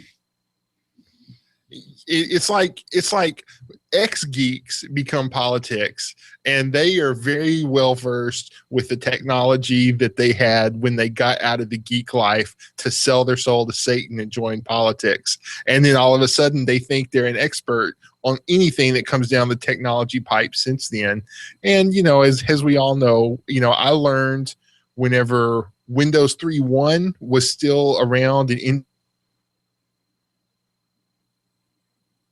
T4 was a big deal, and Windows 2000 it just came out. And now I could be an expert on that, but the rest of the world will look at me and say, so what? We've moved on. And that's unfortunately, the way politics are. They're slow and reactionary, and geeks in technology are fast and forward thinking. Doesn't really have anything to do with the conversation, but that's just an observation. And so while we're talking about politicians trying to get a handle on technology, the European Union has decided that they're going to form an organization that has something to do with Bitcoin money laundering. They're not really sure what or how it's going to work, but we have an organization. Yeah, there was a bunch of FUD and rumors whenever about I think it was the terror attacks in Paris being linked to Bitcoin money transfers. No truth has ever been proven on that. But anyway, it started a groundswell in Europe to kind of allow them to push. And so they have created this Bitcoin money laundering division that has people from Interpol, Europol, and this other place that they're going to get together. And basically, what they want to do is map out who owns which Bitcoin wallet. And so they'll have a database on that, and they will be able to track any. And okay, I mean, Bitcoin is a form of money. It's a form of currency. So they will be able to track where the digital currency goes between people. And, it's just another way for government to know who you are and what you're doing. Of course, it's for the children. Don't you love children? They don't want the terrorists to win, all that kind of crap. I think it's, in one hand, I think it's very bad, but, it's already been proven that Bitcoin isn't anonymous, that it can be traced. The FBI and other American agencies have done that by digging into the blockchain. So I wonder if this couldn't turn out to be a good thing to get more people used to the idea of Bitcoin and establish it as a more well-entrenched currency. So by saying that it can be used by criminals, that makes it better? Is that what you just said? No. Okay. By them tracking this guy uses this wallet address, this person uses this wallet address, are they legitimizing Bitcoin? I personally think that what they're doing here is just, a power grab, but I wonder if it could be used to make Bitcoin more popular. I think what they're doing is stupid, but it was just a thought. I thought I would throw it out there. Miles, what are your thoughts? Well, I was at a fintech conference back in February this year, I think it was. And one of the guys who was at the conference happened to be the finance minister for the Isle of Man. So the Isle of Man's a little island off the coast of the UK. It's considered sovereign territory when it comes to finance and that sort of thing. It doesn't have to abide by the UK government regulations. And I had a chat with this guy, and he was, basically his position was that Bitcoin is an opportunity for the Isle of Man in the same way that, money laundering was to the Cayman Islands. This is somewhere where they're going to make an enormous amount of wealth and money offering banking services using this technology, and they want to in on it all the way. If you look at other parts of the world, you think in terms of, say, online gambling. All the online gambling, which is running under high regulation in the United States and uses Bitcoin, was all moved offshore to the Caribbean, to Panama, to areas like that, because their economic climates were allowing them to function without a lot of regulation, without limit. And this is all the EU are going to do, is to push more people outside of the EU to do their banking. So, okay, maybe Switzerland and its banks aren't the place you put your money anymore. Maybe it is the Isle of Man. Maybe it's Canada. Maybe it's the Caymans. I don't know. But I do know that the UK just did the big Brexit thing. And you can think that if the EU wants to keep pushing a regulatory framework with no teeth, and not everybody wants to join it, it's just another part of a long-term, everybody's going to want to Brexit the EU. So, I'm going from where we are today to an extreme future that may never happen. But I just don't think this is going to end well for anybody. Well, let's call this what it is. This has nothing to do with money laundering. This is all about taxation. Bitcoin is anonymous, therefore we don't know how to tax you. And if they build this database that the Softpedia article talks about, that ties up real world addresses with Bitcoin addresses, and we already have that in the U.S. If you do Bitcoin transactions through a real bank, the U.S. banks are required to know who their customers are. So, for example, when I signed up with Coinbase, they made me verify my identity by giving them information like the bank account of my real world bank account. Now, you don't have to do that. There are other ways you could go, but if you're going to do through a U.S. based organization, you have to do that for this very reason. They don't want anonymous transactions to happen. They need they're going to say it's for the children's death. They're going to say it's about fighting crime. They're going to say it's about keeping drugs off the street, but it's all about taxation. They want to be able to pull up my records and see how much money I had come in from Bitcoin so that they can tax it. And again, this is all smoke and mirrors. We're going to say it's about fighting crime when it's really about buttressing our own flagging economy. Right. And if they can figure out how to tax it, then obviously they won't have a problem with it as a currency. So, Yeah. No, I don't know. Here's the way I look at it, and I will just tell other people. The way I look at Bitcoin for tax purposes is I know how much money I have put into Bitcoin, and once I take more than that out, it will become taxable income. Until then, it's just an investment, and it's sort of like how if you bought a stock at 50 and it's currently worth 1,000, you don't pay taxes unless you sell it. So that's the way I look at my Bitcoin. You do whatever you feel like. If you ever turn a Bitcoin profit, if I ever turn a Bitcoin profit, but I don't know. I think this is stupid what they're doing, but I don't have really any power to stop them. But kind of like in a silver linings department, I think it would give more legitimacy to Bitcoin if something like this happens. And again, I'm talking about the silver linings to a crappy cloud. Miles, what do you think about the tax implications of a fully digital, non-governmental currency? I think the only place they could tax it would be at the on and off ramp. So that would have to be at the exchange. Once you've got keys and that they're yours, whether it's in your phone or it's on Coinbase or it's in an offline cold storage wallet, they're your keys. I mean, you have them. You have you have control. But it's the only point where they'd have leverage would be at the exchange where you buy them. So you could transfer fiat currency for cryptocurrency. At that point, they could impose some form of a tax. And then, as Seth was pointing out, if there's been an appreciation in the asset value of the Bitcoin, and then you go to unload them back to fiat, they'd have an opportunity at that point to impose a tax, whether it be at the exchange point, like a sales tax is imposed, or whether it's actually on your tax return, where each nation taxes it according to their regulations. But I think once the money's inside of the crypto world, it's really, really hard to tax it, and it's really hard to control it. I can buy a $27 little Ledger wallet, which is like a USB key from a company out of Paris, and I can plug it into my computer, and I can transfer $1 billion worth of Bitcoin to that little Ledger wallet, because it's just containing keys, and I can go down to the airport, jump in a plane, and fly my way to anywhere in the world I want.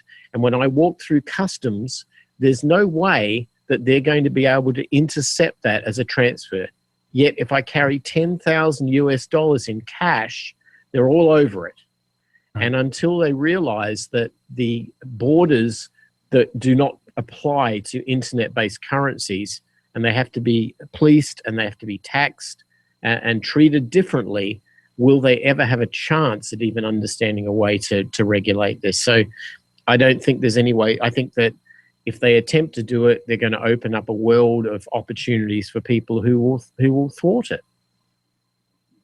Yeah, I think most people are unaware of how much monitoring there is of banks in the U.S. Let's say, for example, I sell a house and $300,000 because I sold a $300,000 house goes into my bank account. Whether I report that or not, people find out about that.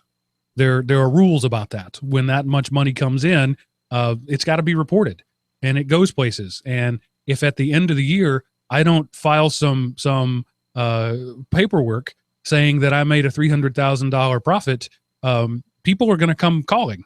And I don't know about the rest of the world, but I know that's definitely how things work in the U.S. Now, if I sell that house for Bitcoin and stick it on a USB key, there's nobody to notify anybody. And then if I, that's where the term laundering comes from, where you take illicit money and you make it legal money. So now I take those Bitcoins, that's $300,000 worth of Bitcoin, and I dribble them out in $10 increments here and there. That's not going to raise anybody's flags. That's not nobody's going to pay any attention to it.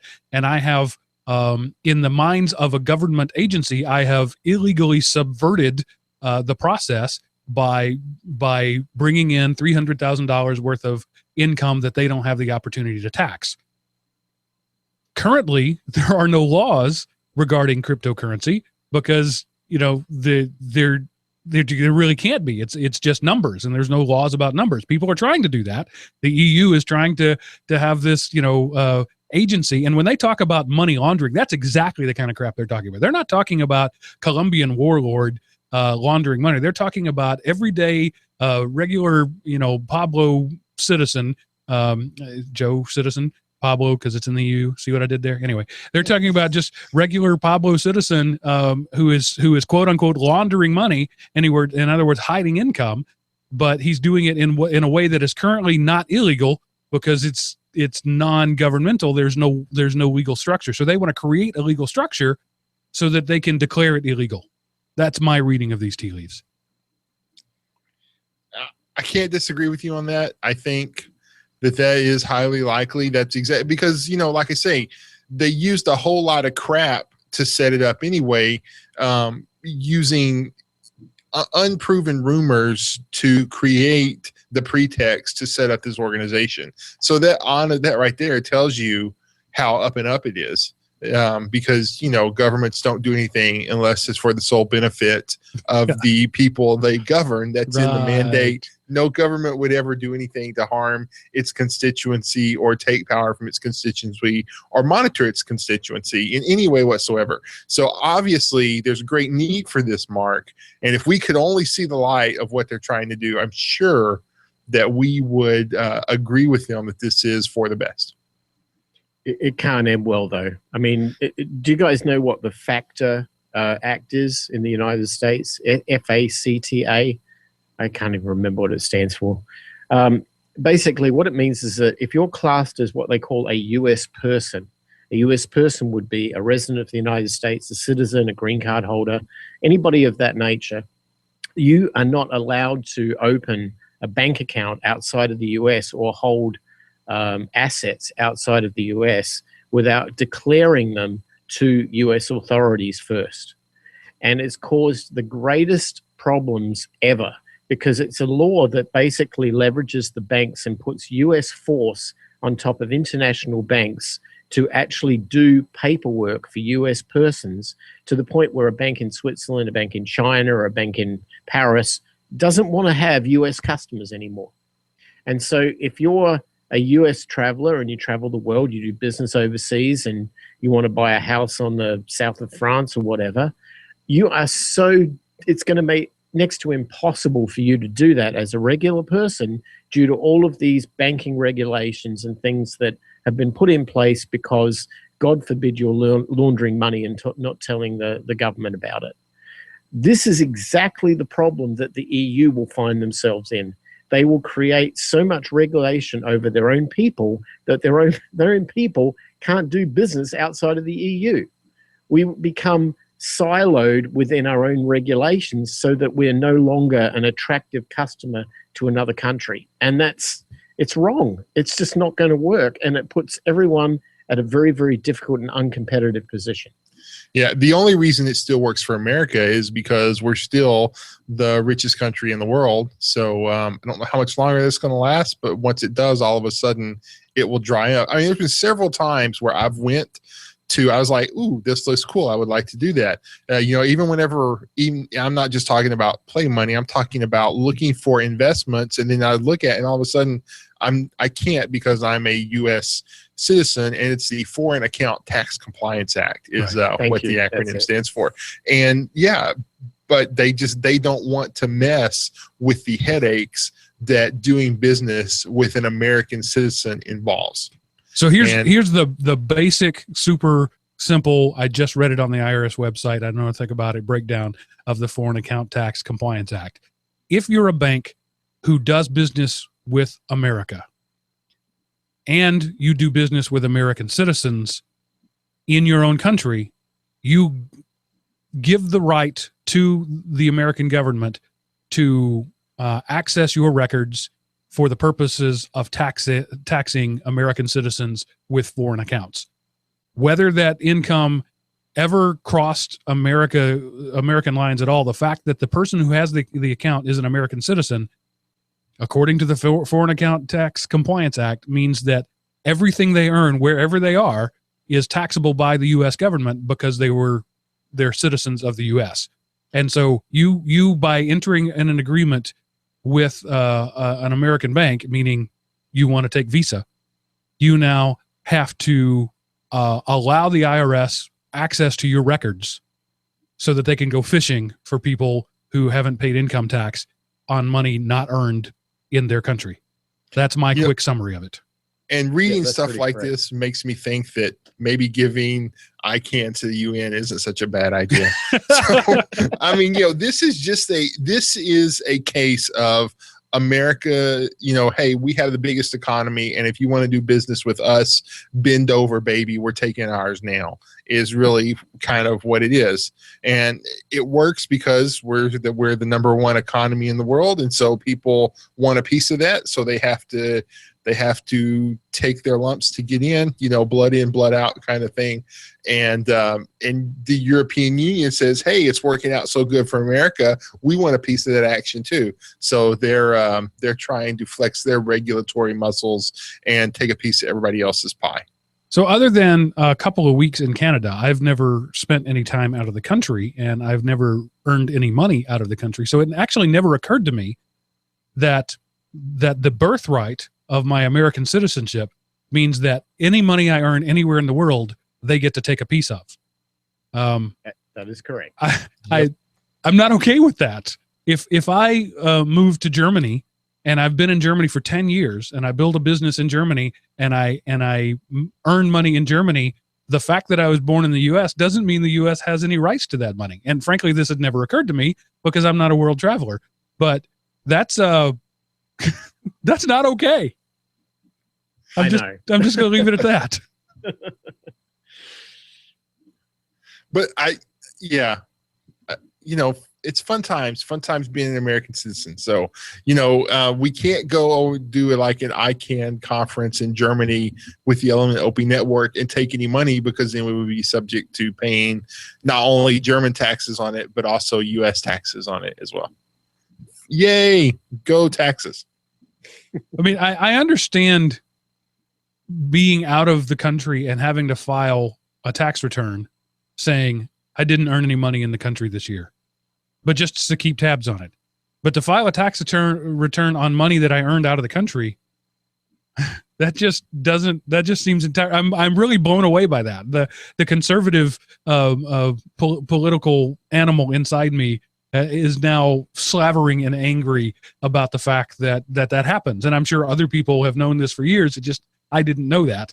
And this is amazing to me that the American government, the big boss of the world, would go to a bank in Bolivia and say, give me all your records. If I were that bank in Bolivia, I wouldn't take American customers. I totally get that now. Yeah, that's exactly what's happening. The other thing is that it's not just the IRS that are involved in this. You have to file 2 returns. One is part of your regular tax return to declare income generated for tax purposes and so on. That's part of it. There's a separate return, which I believe is filed prior to June 30th, that goes to a different agency, or it may be through the IRS on behalf of FinCEN or one of the other agencies. that you have to declare assets that you have overseas. If you do not do that, the US government has the right to seize them.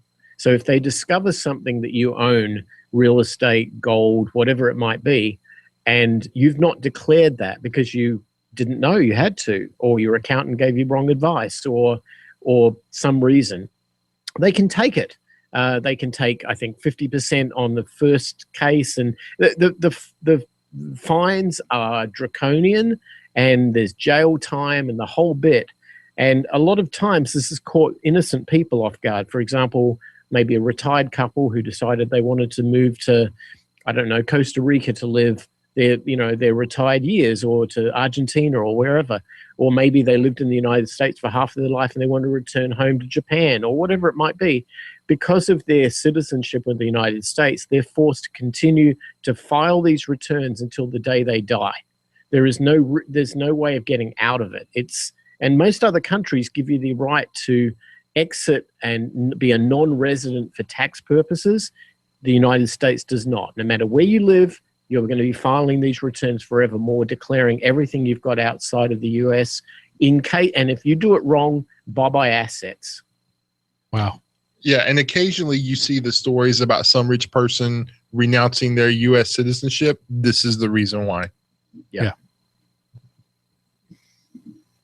That made me sad. Seth, give me something to brighten my day. What happened this week in history? Okay, this week in history, September the 12th, 1958, Jack Kilby demonstrates the first integrated circuit. Jack Kilby successfully tests the first integrated circuit at Texas Instruments to prove that resistors and capacitors could exist on the same piece of semiconductor metal. His circuit consisted of a sliver of germanium with 5 components linked by wires, along with Bob Noyce, or Noyce. He is considered the inventor of the integrated circuit. That happened this week in history, all the way back in 1958. Yes. Go Texas. Somebody had to do it first, right? Somebody had to take a resistor and a capacitor and put them together on the same chip. It seems so elementary, but somebody had to do it first. Well, somebody had to get it to work first. Right. I'm sure he might not have been the first one who tried, but he was the first one who got it to work. There's a documentary about Bob Noyce and probably Jack Kilby as well, as they transferred the technology and moved it into the Silicon Valley, and then everything that followed on from that built the Silicon Valley.